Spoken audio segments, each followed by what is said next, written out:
Bismillahirrahmanirrahim. Assalamualaikum warahmatullahi wabarakatuh. Apa kabar anak-anak bunda pagi hari ini? Alhamdulillah, luar biasa. Allahu Akbar, tetap semangat. Baik, udah siap anak-anak belajar pagi hari ini? Udah siap mendengarkan materi pagi hari ini? Baik, anak-anak, kita siapkan bukunya PAI, Pendidikan Agama Islam dan Budi Pekerti, kelas 2. Nah, materi kali ini adalah bab 2, halaman 10. Ayo membaca Al-Quran. Materi dan proses pembelajaran membaca surat An-Nas dan membaca huruf hijaiyah. Nah, sebelum Bunda I membaca surat An-Nas, anak-anak perhatikan. Ayo membaca Al-Quran. Jadi anak-anak Bunda Im tanya dulu, anak-anak cinta sama Al-Quran enggak? Anak-anak harus cinta kepada Al-Quran, harus suka membaca Al-Quran. Karena umat Islam harus bisa membaca Al-Quran. Kita harus bisa mempelajari Al-Quran dengan ayat-ayatnya. Kita pahami kandungan Al-Quran itu, ya. Nah, surat An-Nas, membaca surat An-Nas. Nah, ini adalah surat yang turun sebelum Nabi Muhammad SAW hijrah. Surat An-Nas tergolong surat Makkiyah. An-Nas artinya manusia. Surat An-Nas menempati urutan ke-114. Terletak di juz 30, termasuk surat pendek. Surat An-Nas ada 6 ayat. Ada berapa anak-anak? Surat An-Nas ada 6 ayat. Nah, baik. Nah, disimak halaman 12, Bunda Im akan membacakan surat An-Nas. Ya. A'udzu billahi minasyaitonir rajim. Bismillahirrahmanirrahim. Qul a'udzu birabbin nas, malikin nas, ilahin nas, min syarril waswasil khannas, alladzi yuwaswisu fi sudurin nas, minal jinnati wan nas. Artinya, dengan nama Allah yang Maha Pengasih, Maha Penyayang. Pertama, katakanlah aku berlindung kepada Tuhannya manusia. Yang kedua, Raja manusia. Yang ketiga, sesembahan manusia. Yang keempat, dari kejahatan bisikan setan yang bersembunyi. Yang kelima, yang membisikkan kejahatan ke dalam dada manusia. Yang terakhir, yang keenam, dari golongan jin dan manusia. Nah, itu tadi adalah lafaz surat An-Nas dan artinya. Nah, kandungan daripada surat An-Nas, isi daripada surat An-Nas yaitu berlindung kepada Allah. Jadi anak-anak itu berlindung kepada Allah, tidak boleh selain Allah dari godaan setan. Kita minta sesuatu hanya kepada Allah. Dilarang meminta perlindungan selain Allah. Karena apa? Setan itu selalu menggoda manusia berbuat jahat, mendorong manusia mengerjakan keburukan. Jadi surat An-Nas ini bisa dibaca ketika sholat.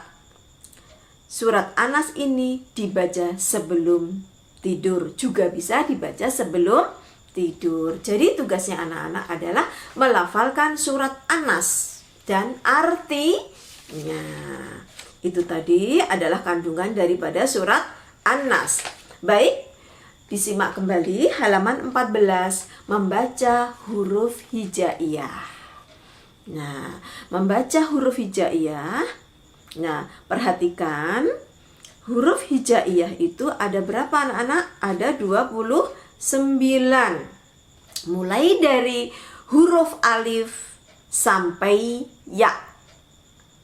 Nah, Al-Quran ditulis dengan huruf Arab. Jadi, huruf hijaiyah itu adalah disebut juga huruf Arab.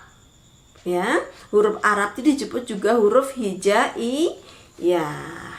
Nah, jadi anak-anak harus mengenal huruf hijaiyah. Nah, sebelum bisa membaca Al-Quran, jadi anak-anak juga harus mengenal huruf hijaiyah alif sampai ya.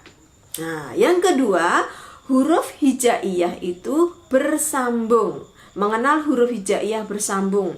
Jadi ada huruf hijaiyah itu yang tidak bisa disambung. Nah, sekarang kita mengenal huruf hijaiyah yang bisa disambung. Ada di akhir tengah, ada di akhir, ada di tengah, dan ada di awal.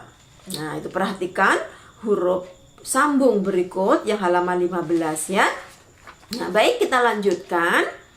Huruf-huruf hijaiyah yang dapat disambung: ba, ta, tha, jim, ha, ho, sin, shin, shod, dot, to, bo, ain, ghoin, fa, qaf, kaf, lam, mim, nun, ya.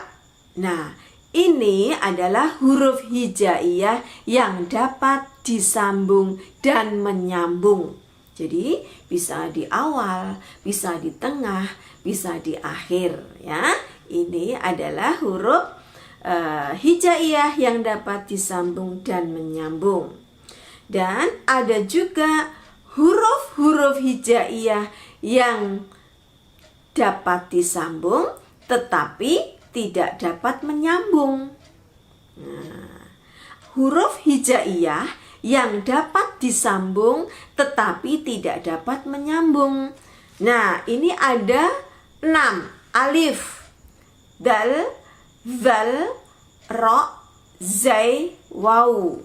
Misalnya huruf alif. Huruf alif itu kalau di awal bisa disambung enggak anak-anak? Nah, itu tidak bisa disambung. Terus huruf dal. Dal itu kalau di awal tidak bisa disambung, tetapi kalau di akhir bisa disambung. Huruf dal, ro juga seperti itu. Zai juga seperti itu. Waw, kalau huruf waw di tengah bisa disambung, tapi kalau di awal tidak bisa disambung. Ya, di akhir bisa disambung. Nah, di bawah ini ada contoh-contoh penulisan huruf hijaiyah bersambung ya, di halaman 16. Nah, itu tadi adalah penjelasan tentang huruf hijaiyah yang dapat disambung dan yang tidak bisa disambung. Jadi anak-anak harus dipahami kembali ya. Dibaca berulang-ulang lagi bab kedua ini tentang membaca surat Al-Quran dan mengenal huruf hijaiyah. Baik, itu Bunda Im yang materi Bunda Im sampaikan hari ini. Anak-anak tetap semangat, tetap belajar, jaga kesehatan ya, biar kita menjadi anak yang sehat. Nah, tugas anak-anak adalah dikerjakan halaman 18, 19, 20. Nah, itu dikerjakan di rumah. Bunda Im tunggu. Nah, Bunda Im tunggu PR yang sebelumnya. Jadi anak-anak tugasnya ini juga dikerjakan ya. Itu Bunda Im yang materi kali ini yang Bunda Im sampaikan. Anak-anak bisa belajar kembali di rumah, tetap semangat, jaga kesehatan. Kurang lebihnya mohon maaf. Wallahu muwaffiq ila aqwamit thoriq. Wassalamualaikum warahmatullahi wabarakatuh.